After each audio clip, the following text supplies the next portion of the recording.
These are reenactors of the 7th Company, 3rd Battalion Royal Artillery, and these are their two 3-pounder cannon. And this is the last thing that a dastardly rebel will ever see. And if it seems impressive from your screens, it is far more so in person, and it's even better, of course, when you're marching alongside them in a reenactment. But while we're all well aware of what a cannon does, the question does remain for many, how do they actually work? And the answer may be more complicated than you think.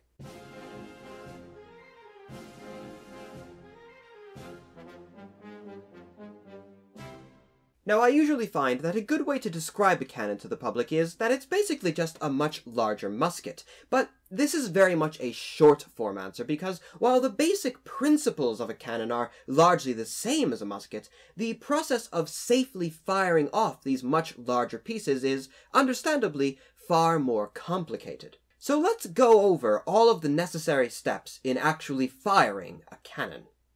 Advanced cartridge. First of all, with the command advanced cartridge being given, the ammunition is taken from its crate and placed inside a satchel for safekeeping while it is run up to the actual guns. In the reenacting world, these rounds take the form of a charge of black powder wrapped securely in foil for safety reasons. Simultaneously, while it is being run forward, the rammer is rested near the barrel of the gun in a ready position. The cartridge is then handed to the wormer on the gun's left. Note that it is handed from behind as the loader always keeps his gaze forward. This both allows the wormer, as a reenactor, to keep his eyes on the field before him, and if anyone happens to wander too closely into the gun's cone of fire, he can call out a warning. After all, it is just a hobby, and we don't want anyone actually getting hurt, because even though this is just a blank round, the concussive force and high temperatures of that blast can still do some very serious harm if someone happens to be too close to the gun's muzzle. It's up to every reenactor to keep a constant lookout for such things, and even if they aren't technically an officer with the artillery, anyone on that gun can still order it halted. As I was told, there are no ranks when you're firing a cannon, of course in a reenacting capacity. And historically speaking, of course, being handed the cartridge in this way limits unnecessary turning. It makes the process much faster, and in limiting the amount of movement in the transference of the cartridge, as you can see here, it's very specifically being placed into the loader's hand rather than being seized by the loader, you can limit the number of things that could potentially go wrong, such as dropping the cartridge, or one man accidentally knocking it out of the other one's hand into a rather unfortunate place, such as, oh, I don't know, into the man holding the linstock. After looking down at the cartridge and being issued the command to load,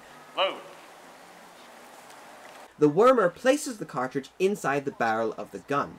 Next, on the command ram cartridge, just as you may expect, the rammer rams it home to the bottom of the barrel. Naturally, here there is no cannonball being loaded, given that this event was in a residential area, but this would also be the time when a cannonball is placed over top of the charge of powder, making sure that there is no space in between the two, which could lead to some rather unfortunate damage to both the gun and crew, to say the least. You'll also notice that this entire time, from the charge first being taken out of its case, the primer, wearing a special kind of leather glove called a thumb stall, has their thumb placed over top of the gun's vent. This is to prevent any accidents taking place while the gun is being loaded. After the cartridge is rammed home, the command prick and prime is issued. At this time, the primer uncovers the vent and uses their priming wire, or pricker, to pierce the cartridge below and expose the powder within. Next, the gun is primed by placing a match into the vent. The primer keeps their hand over top of this match, calling out that the piece is ready to be fired. Ready to fire. The gun captain then issues the command, prepare to fire. Prepare to fire! At which point the bombardier will lower their linstock, which holds a burning piece of slow match over top of the gun's match. And on the command to fire, they will rotate their linstock, touching match to match, causing a flame to race down the vent to the powder below, and the gun is fired. Prepare to fire. Fire. Search the vent. On the command, prepare to fire, it's important as well that the rammer and wormer, being so close to the gun's muzzle, cover their ears. It's also generally a good idea to open one's mouth, or at the very least, to ensure that one's teeth are not clenched in preparation for that concussive shock. But the excitement isn't over just yet, nor can the piece be immediately reloaded after being fired. The next command is issued to search the vent, Search the vent. on which the primer, using the same priming wire, ensures that the vent is cleared of any gunpowder or other residue. Shouting out, "Vent clear," he proceeds again to cover the hole with his thumbstall. On the next command, worm, the wormer puts his own namesake down the barrel. Clear. Worm. The worm here works the same exact way that you might use one for a musket. It's a sort of corkscrew which, when twisted at the barrel's base, grabs hold of any debris that may be left over that it may be extracted. It's a very difficult process to actually get hold of all that foil and drag it out without losing it along the way, and I imagine that it becomes even more stressful in the heat of an actual battle. But it is absolutely vital that the barrel be perfectly cleared, lest the continual buildup of spent wadding impede future reloading, or even worse, a burning piece of paper prematurely ignite a round when it's being rammed home. The next command is to sponge, on which the rammer utilizes the other end of his own tool, which is, as you may imagine, the sponge. It's kept very lightly moist and is used to swab out the gun, ensuring that no burning embers remain at the bottom of the barrel. Now, I had always assumed that between every single round, the sponge would have to be dunked into a barrel of water to fully swab out the gun. But instead, it actually turns out that a little bit of moisture goes quite a long way. Our rammer only lightly dips the sponge into the water once before twirling it to ensure that no excess moisture remains. And this tool can then be used for a number of rounds before it has to be wetted again. As it was pointed out to me, while you want to ensure that the barrel of gun is safe before reloading, you don't want to add too much water and moisture into the mix, given of course that you are working with gunpowder, and it's rather temperamental stuff when it comes to humidity in the air, or any amounts of moisture. After the gun is swabbed out, it is once more ready to fire, and finally the entire process may begin anew. But before our ending note, let's just watch the entire process again from beginning to end without interruption, where we can see just how quickly these men can fire their piece in just about a minute's time. Advance cartridge.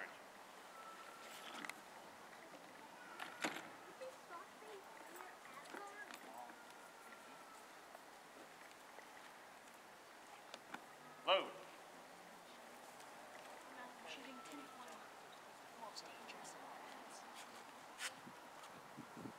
Ramp.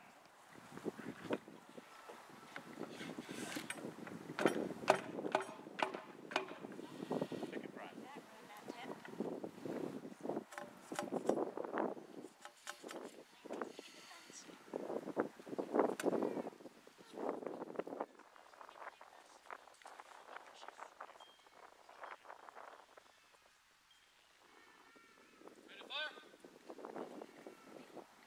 Prepare to fire. Fire. Search the vent. Vent clear. Worm.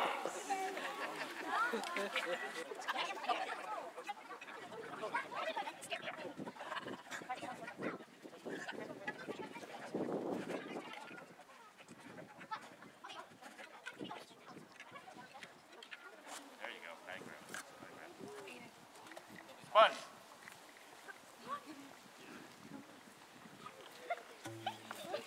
Advance cartridge.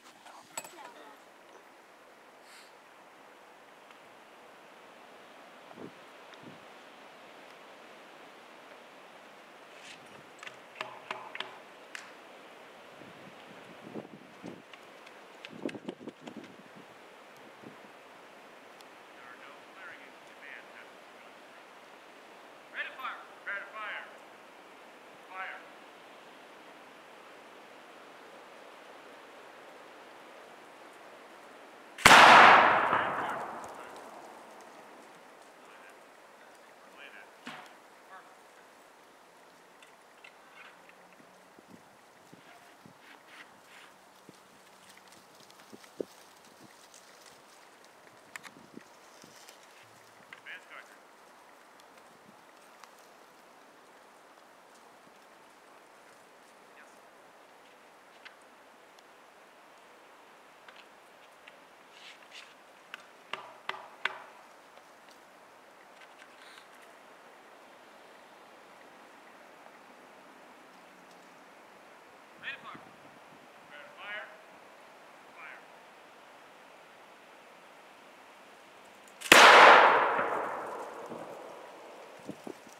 So congratulations everyone, you now know how to properly fire a cannon with a full artillery crew. I am sure that you will put this knowledge to excellent use in the future. But of course, firing the cannon is only really a part of the artilleryman's job. Once the fun is had, they also need to engage in the rather disgusting business of cleaning the gun. And of course, they are also responsible for the security of the guns in the field of battle, having, if their infantry should fail them, to defend the pieces, and of course, should worst come to worst and the pieces be captured, it is up to the artillerymen to ensure that the cannon cannot be used against their own men. But these are all concerns, I think, for another time. And until such a time, my dear viewer, I am, and I shall remain, your most humble and obedient of servants.